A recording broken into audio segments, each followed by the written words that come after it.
Bonjour David Béliard. Bonjour. Merci d'être là si tôt ce matin. Vous avez terminé tard avec le premier débat des municipales. Vous pensez que ce débat a fait bouger les lignes ?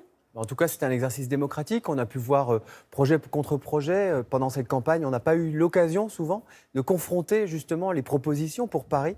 Là, c'était l'occasion. On a vu quand même des lignes se faire entre une partie des candidates qui sont quand même très éloignées de l'écologie, voire contre l'écologie. Vous pensez à qui ? À Rachida Dati, Agnès Buzyn, et puis une candidate de la continuité, Anne Hidalgo. Moi, je crois que ce qui se dégage de ce débat, c'est si vous avez envie de voter pour, en tout cas, de transformer votre ville, d'avoir une alternance bienveillante pour l'écologie, pour la justice sociale, c'est avec nous qu'il faut le faire, avec les écologistes. Ce que vous retenez de ce débat, c'est que vous avez marqué des points. Oui. Exactement. C'est comme ça que vous le voyez. Mais oui, parce qu'on a pu développer un certain nombre de propositions. Alors, on va en parler de propositions, mais un mot naturellement. D'abord, pour commencer, votre parti a frôlé 20% aux dernières européennes. Ces municipales, on le dit partout, sont annoncées comme les municipales de l'écologie. Les sondages vous donnent sous la barre des 10%. Est-ce qu'à Paris, Europe Écologie Les Verts peut passer à côté de la vague verte ? Déjà, les sondages ne donnent pas en dessous de 10%. Certains vous donnent en dessous de 10%. Moi, vous savez, je fais très attention à la question des sondages. D'abord parce que c'est une élection par arrondissement. Donc, nous verrons. Il y a certains sondages, notamment dans les arrondissements de l'Est parisien, dans le 20e arrondissement, avec 20%, qui nous donnent très, très haut. Et puis ensuite, moi, je fais confiance aux électeurs et aux électrices. Vous savez, c'est une démocratie. La seule chose qui compte dans une élection, c'est le vote. C'est le vote du 15 mars.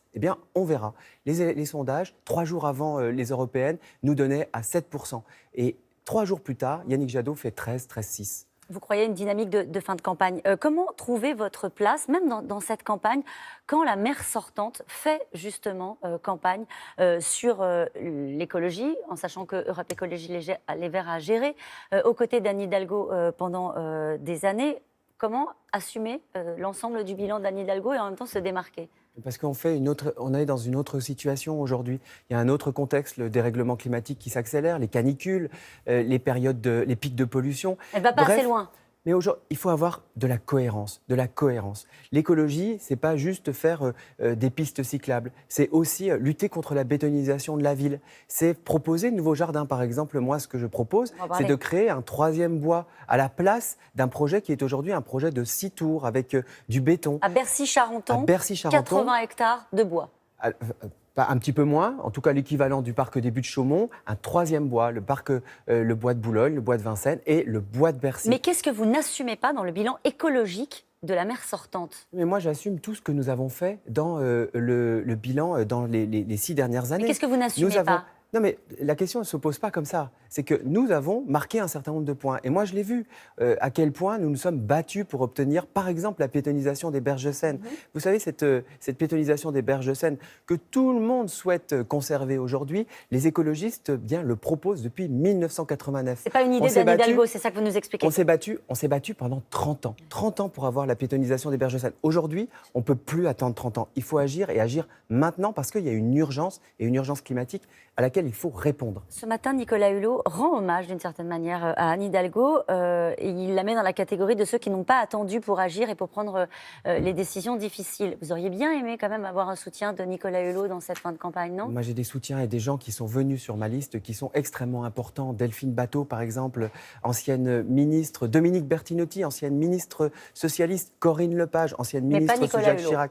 Mais pas Nicolas Hulot. Mais finalement, il rend hommage au bilan écologiste qui est aussi le bilan des écologistes et c'est ce que je retiendrai. D'ailleurs, il suggère avec 55 ONG donc dans c'est une tribune pour adopter une dizaine de mesures écologiques et sociales incontournables. Il y a par exemple 60% de bio, un repas végétal par semaine dans les cantines, réduire l'utilisation des pesticides de 50% dans les zones agricoles, un plan de rénovation thermique pour les bâtiments publics. Et c'est des mesures dont il dit il faudrait que tous les maires les adoptent. C'est bien qu'ils se mêlent d'une certaine manière, qu'ils s'engagent dans ces municipales ? Mais toutes les personnes qui font des propositions qui vont dans le bon sens, qui vont dans le sens d'une transformation de la ville, notamment sur la rénovation des bâtiments, qui est un enjeu majeur, oui, évidemment, c'est extrêmement positif. À Paris, on a un enjeu. À Paris, l'enjeu, c'est l'enjeu de faire une ville plus verte. C'est une ville qui respire, qui lutte contre la pollution de l'air, qui piétonise les abords, par exemple, des écoles, qui protège les enfants. C'est ça, toutes les mesures qu'il faut faire pour transformer la ville. Qui fait ressurgir une rivière souterraine. Oui, la Bièvre.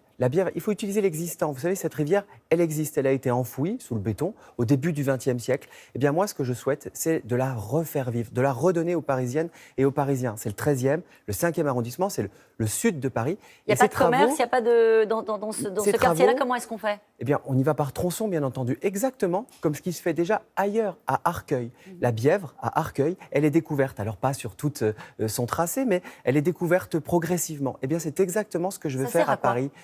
Ça sert à rafraîchir, parce que nous allons avoir des périodes de canicule qui vont se multiplier, qui vont être de plus en plus intenses. Et nous avons besoin d'eau, nous avons besoin de retrouver une rivière, nous avons besoin de végétaliser les quais de Seine.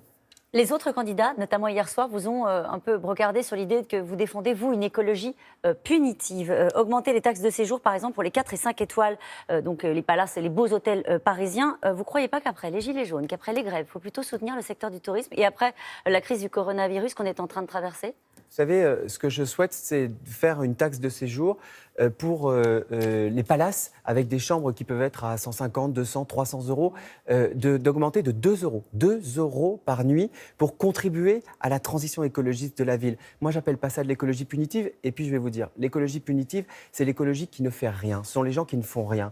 Parce que ceux qui sont aujourd'hui, qui subissent la pollution de l'air, eh ben, ce sont d'abord les Parisiennes et les Parisiens. Et moi, ce que je souhaite, c'est améliorer la qualité de l'air. Parce que, et pour ça, il faut investir. Donc, il faut contribuer. C'est un pacte que je propose aux Parisiennes et aux Parisiens. Est-ce que vous pensez que la crise du coronavirus peut perturber ces municipales?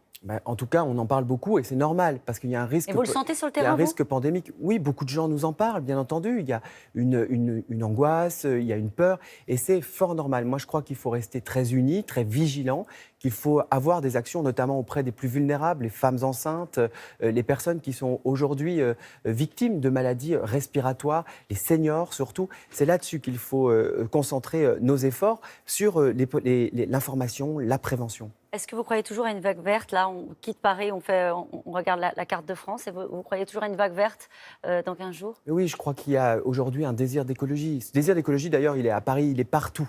Il y a besoin aujourd'hui d'avoir une écologie parce que tout le monde voit qu'il y a un dérèglement climatique. Tout le monde voit que la donne est en train de changer. Mais c'est très bien que les gens changent. Il faut changer. Tous les candidats, j'entendais bien.